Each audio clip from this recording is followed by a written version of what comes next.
Okay, let's look at what are called piecewise functions. What that means is it's one function, but it's separated into two pieces.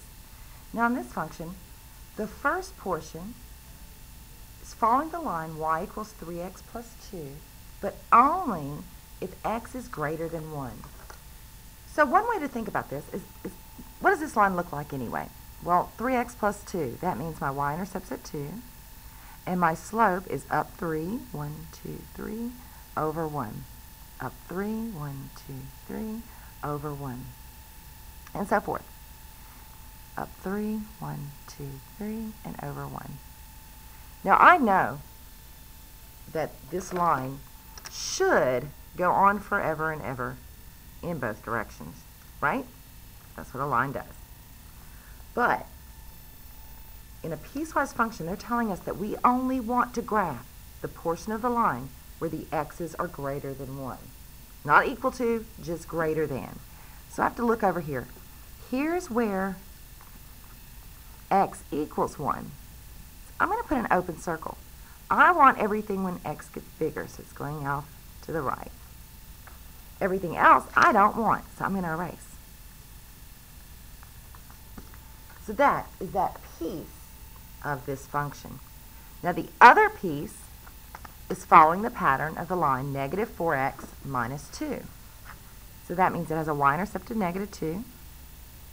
Slope is negative 4 over 1. So down 1, 2, 3, 4 over 1. Down 1, 2, 3, 4 over 1. Also up 1, 2, 3, 4 and back. 1, 2, 3, 4 and back. So that's how that line would look. Now I'm going to use my ruler, connect the dots, and this is how that line would normally look. Now if we're talking about in pieces, we only want this one when the x's are less than or equal to 1. Now here's where the graph is equal, where x is 1. So I want that point, and I want all the x's less than 1. So that's all the way down this way. So that means off to the left. I don't want anything to the right of that point. So now I have my graph. Now let's talk about domain. The domain are my x values. Well, I have all the x's less than or equal to 1, and I also have all the x's greater than 1. I have all the x's. So my domain would be negative infinity to infinity. Now my range on the other hand, that's my y values. I look down, let's see. Where's the first starting y value? It's right there at negative 6. And then the graph keeps going up and up and up forever here. So that would be negative 6 to positive infinity. Zeros, those are my y-intercepts, or my x-intercepts, I'm sorry about that. And I see it right here, that's my x-intercept. That looks like negative 0.5. So that's when x is negative 0.5. Now the neat thing about these piecewise functions is that when you're evaluating your function, you've got to be very careful which piece you're looking at. So f of 3, well here's x is 3. Oh, I can barely tell on my graph what the y value is associated with that. So maybe it'd be more helpful to plug it in. So let's see. That's when x is 3. 3 is greater than 1, so that gives with the first portion of my graph. And that says 3 times my input plus 2. 3 times 3 is 9, plus 2 is 11. So it's 11. F of 1. Well, let's just do it this way. Here's where x is 1. It goes into this one. If I plug that in, I would have negative 4 minus 2, which is negative 6. 0. Which one does 0 go with? 0 goes into the second one because it is less than 1. If I plug that in, I get negative 2 as an answer. And so forth. So all you're having to do is draw pieces of a graph. So let's do this next one. Or the last one here. I'm just going to skip over. The first part is negative 1/2 x plus 2. So I know that means y-intercept of 2.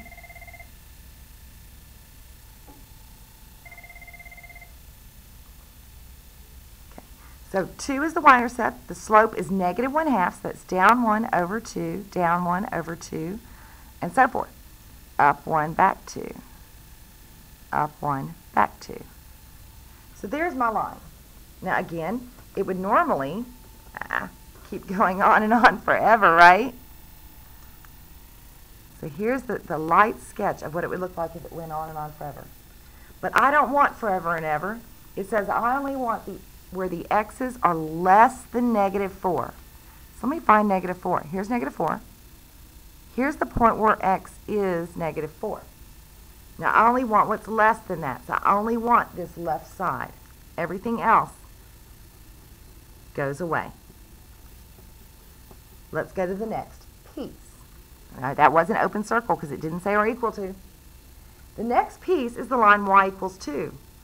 Oh, well, the line y equals 2 is just a horizontal line at 2. So that would normally look just like so. But I don't want the whole thing. I only want, just when x is -4. Just that one single point. I didn't want anything else on that line. That was a waste of time. The next part is the line y equals 2x plus 5. Y-intercept of 5.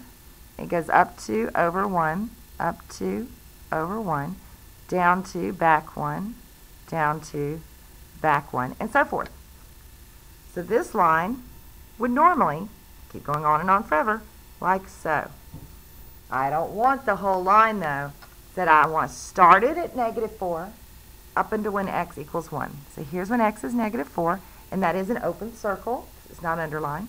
And we'll go up to 1 and put the other point.